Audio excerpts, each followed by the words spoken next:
Oh yeah, summer's here, at last. Right, I'm back down in Shropshire on the old mere. It's looking really good. Boiling hot sunshine. I've got a couple of rods in the pads, got one out in open water on about a couple of kilo monster squid. It's looking good today for the margin work with it being so warm. I've seen a few fish kicking the pads around. But as the night goes on tonight, they're threatening quite a bit of rain, so might push them out. Obviously I'll put a patch of bait out there, so we'll see what happens. I've got a couple of nights ahead of me, so hopefully something good will come. But this session, to be honest, you know, I've taken you through rigs on other videos and other bits and pieces. This session I thought I'd take you through me rod setup and basically how I get my line lay and basically getting the rig out there. So I'll pretty much go from hook points to rod butt and show you how I set my bobbins up and that type of thing. It's probably something not a lot of people put on videos, but I think it's quite important, to be honest. You know, you get the right weight bobbin for what sort of, whether you want to fish tight line, slack lines and that type of thing. I'll go through my thoughts with that. So yeah, see how we go, eh? And if I get any fish along the way, I'll video those for you as well. But last weekend we was fishing at Barston, casting for cancer. Had a great weekend, made some new friends, and it's, you know, it's what it's all about, I think, to be honest. Had a great session, to be honest. It's a little bit busy for my liking, as in a bite every 10 minutes is, I prefer a little bit more camping than that, to be honest. And it went well. There's a couple of fish here just knocking the pads. I'll see if we can get you a fish on video going through the pads. So see if we can do. Every now and again I get one just knocking the pads and you know, showing you where to put the baits, really. So if you get, you know, you have one what's knocking the pads, if you follow them and watch them, they'll pretty much show you where you need to put the hook baits. So little thoughts like that in your head. I'll come back to you in a bit and we'll see how we get on, hopefully with the fish. And then tomorrow morning I'll go through me rod setup. Well, hopefully it's not going to be chucking down with rain. It's quite warm at the moment, so I'll probably go and get out the sun, otherwise I'll end up with sunstroke or something. But hopefully I'll see you in the night or first thing in the morning with a kipper. We'll see how we go. Nice one. I'll see you in a bit. Cheers. Right then, before we get going on the setup, I thought I'd let you in on a bit of a tip of how to load your spools and how to mark your distances. Right, because I'm on the boards, I've got one hook there in the board and basically 12 foot away I've got another hook, and basically I'll wrap my line all the way around, basically start from the top there all the way down and back up again. That counts as one turn, and 8 times round there give you basically 64 yards, or basically I've got them all written down here, so I'll show you a quick look at that. Beats a yards, 5 times round is 40 yards, 6 times round 48 yards, and so on and so on. Basically there 100 yards, and the bottom one 40 times 24 foot, obviously, because that's a complete turn, 12 foot down, 12 foot back up, equals 300 yards. A nice little tip there for you. If you want to load your spools with new line, basically if you fill your spools up all the way to the top, exactly where you want them, even if you have to top it up with some old line, and basically take off 40 times round, which means you'll need exactly 300 yards to put back on. So if your spools, like your bulk spools, come in, I don't know, 1,000 metres or 600 metres, or yards for that matter, there's not, to be honest, there's only give or take a foot here and there. Basically, if you want to split a spool into, say, comes in 1,000 metres and you want to do exactly 3 rods with it, so you're just over 300 yards on each. If you take off 40 times round, once, twice, you know, going like that, basically, and then you basically take that off and then fill them back up, you'll be putting back on about 300 yards, so you'll make sure you won't get hardly any waste. So obviously the line you're putting on has got to be somewhere near the thickness of what you're taking off. But that's a good little tip. I've been doing that for years, and to be honest, once you've done it once, you pretty much, and if you use the same line, you can go back to the stop knot for your back in, back down to your back in, and away you go. So I'll just flick it off and do a few turns around there for you, and you'll see what I mean. Okay. Right then, got around the hook 8 times, and up to my rod tip, and basically a little stop knot. And I'll show you how to tie one of those in a bit. Got a little stop knot on there, and that marks out for this session 60 yards out to the spot. So having it all written down in a book and marking your spots and getting the distances, basically I can get everything measured out on the bank without disturbing the swim, keeping it nice and quiet. And even to the point in the winter where I might not even want to put a marker float out, I can measure it off, you know, 8 times round, 64 yards, and then basically drop it straight on the money, pop it in the clip, and away you go. So hope you like that little tip. It's an easy way of marking out, to be honest, but you know, if you've got it all logged down in different spots, you know, even if you're casting to a far margin, you can measure it out, mark it up, or even if cast over and then count it out how many times around, whether it's 10.5, 13.5 or whatnot. And you could even set up in the dark and count it around some bank sticks. You've always got your 12-foot rod, so simple as that. Okay, I'll see you in a bit with the rest of my setup, or maybe even the fish. £30 5-ounce mirror and the monster squid.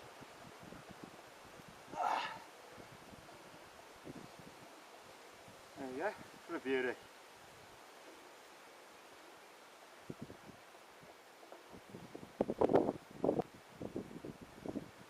Yard spot, I'll turn around for you. 50-yard spot, I'll just take some pictures of this one. And the other rod rattled off with a 23. I'll show you that baby in a minute. How's that? £30 5-ounce Shropshire mirror. Hey?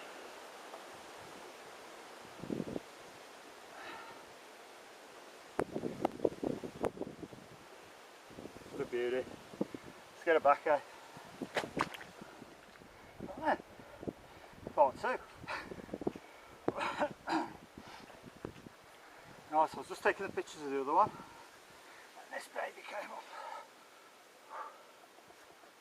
Live is going to go £23.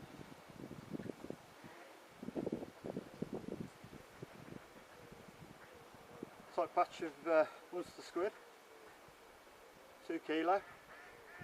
I had the 30 off that one, and then about half a kilo tight down the margin. This one ripped off. It's quite lucky actually, it just ran out into open water, but I was fishing locked up anyway.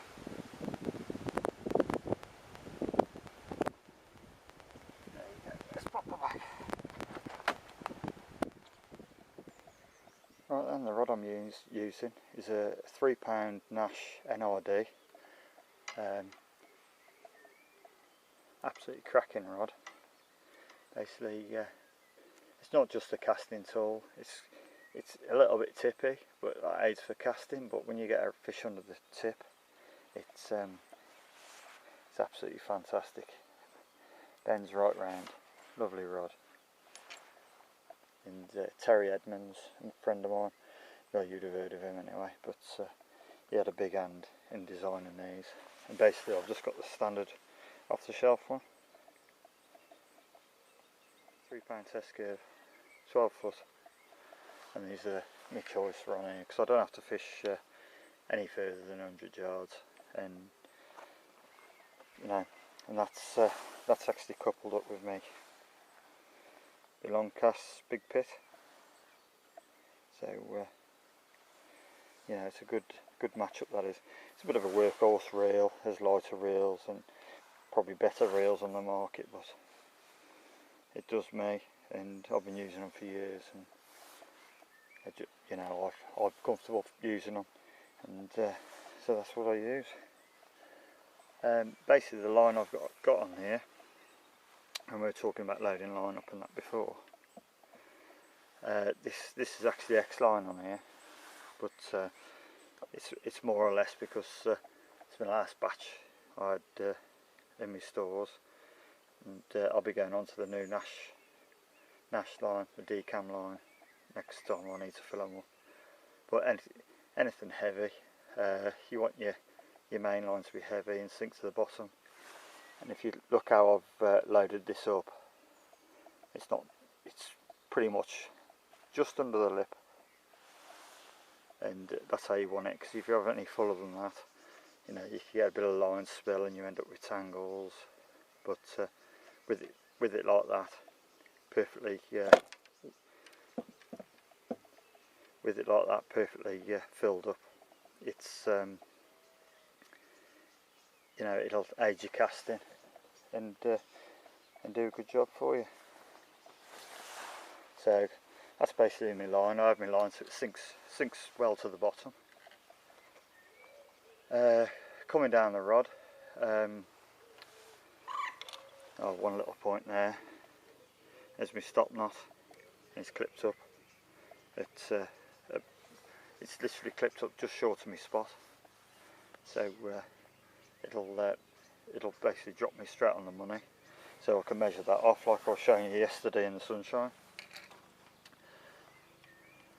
And yeah, coming down the rod, basically down to the rig end.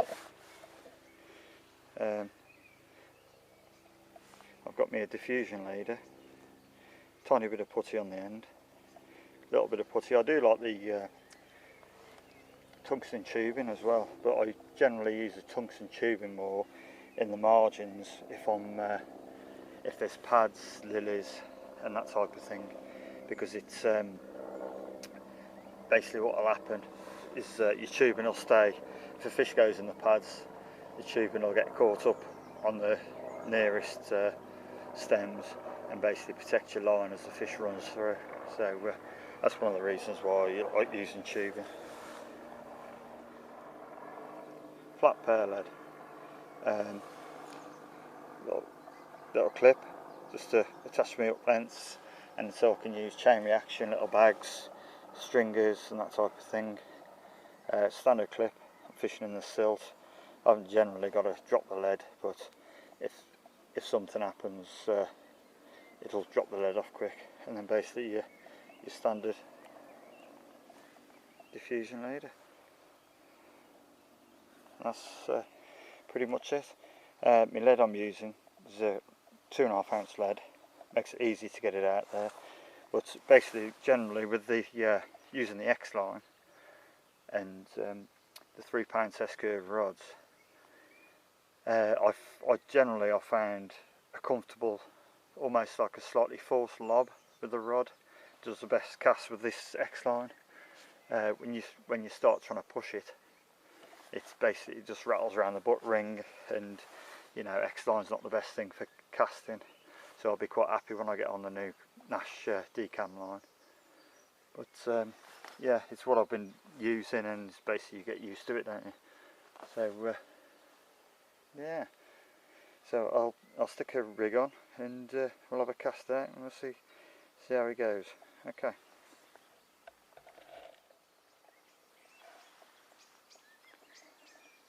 Right then, as you can see, there's me stop knot, And basically wherever I have that on the rod, when I basically bait up my baited area with the marker float and I've measured it out, I'll try and put my stop knot somewhere in the middle of the rod, probably by the spriget as a rule.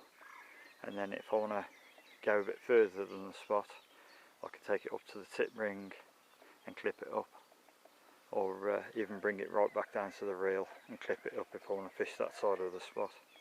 So you always know where you are on the spot by having the little marker on there. And then basically what you do, just pop them in the clip, pop it in the clip on the reel, and away you go. So I'll have a cast out now, hit it to the clip. And the good thing about the clip, to be honest, it's basically doing the same as if you put your finger on the spool. So it throws everything forward and it helps the rig go down nice and tidy.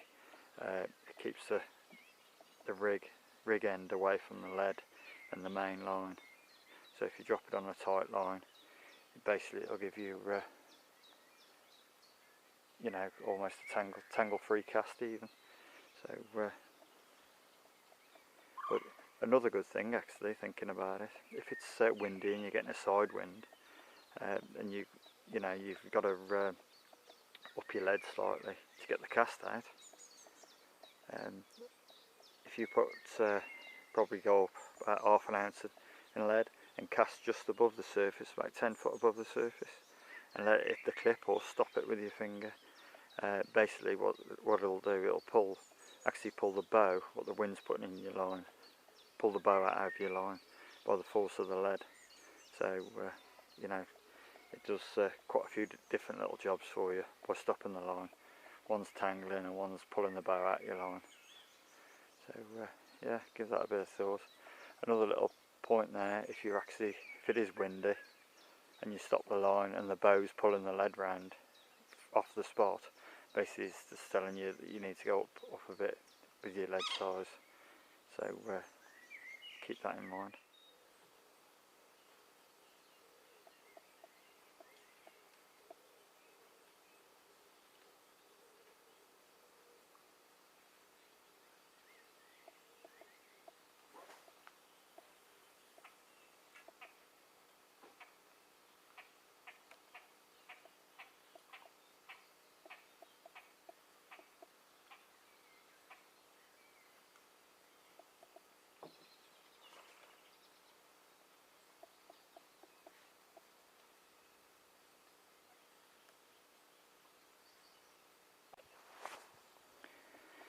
Right then, now I've just dropped the back lead on, I've just popped it in the clip, and basically what I'll do now is tighten it up on the clutch.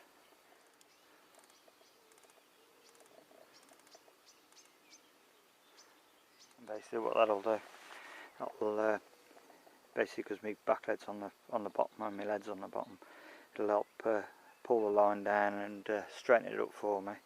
Put me in direct contact with my lead. Obviously you don't want to pull that too hard that you're going to be moving your lead, but just give it a little bit of tension.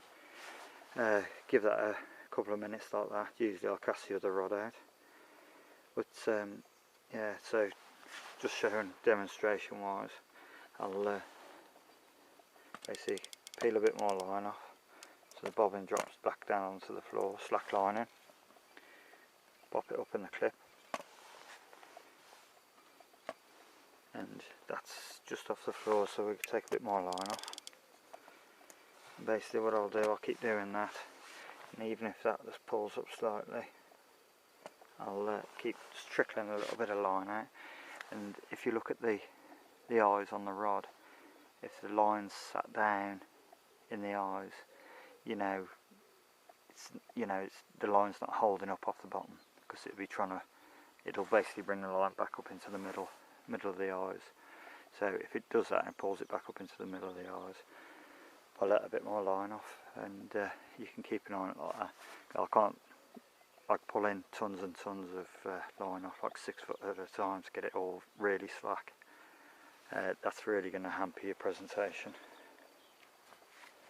And another thing, having a slightly heavier bobbin because the fashion is to have a really light bobbin when you slackline it, but if you have a slightly heavier one and you get a liner, it'll actually pull it back down.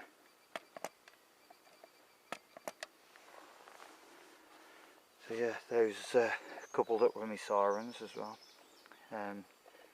Another fantastic bit of Nash kit there. It's pretty much my setup, and it does the job for me. But having the clip a bit further forward there than where they usually are by the reel, it's basically giving you a better right angle. You can see that, the bite indication,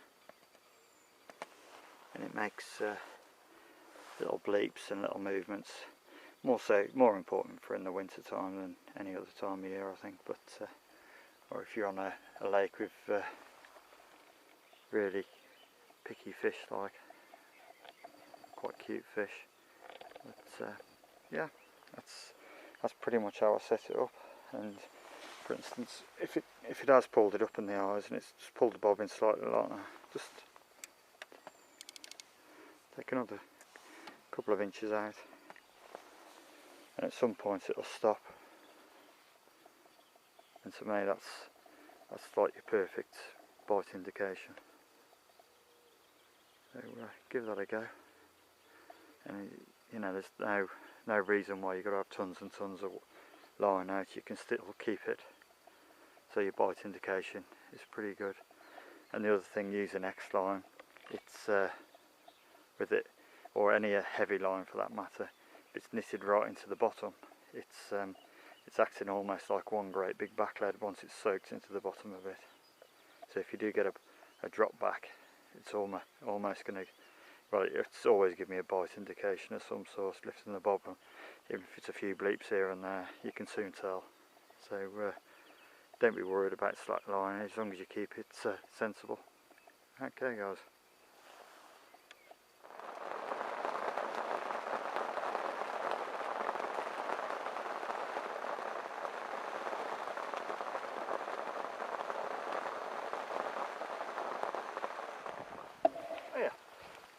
Right, just had a 18 pounder in a storm, so thought I was about to go and get a Chinese actually, but rod rattled off. Do all the fish first.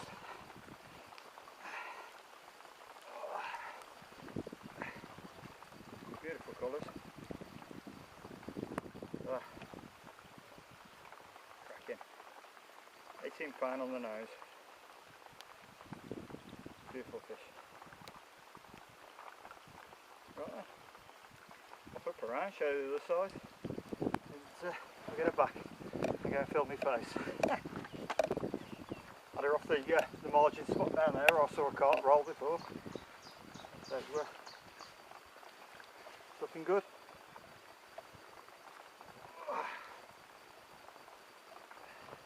Beautiful fish in these old meres, obviously back in Shropshire, so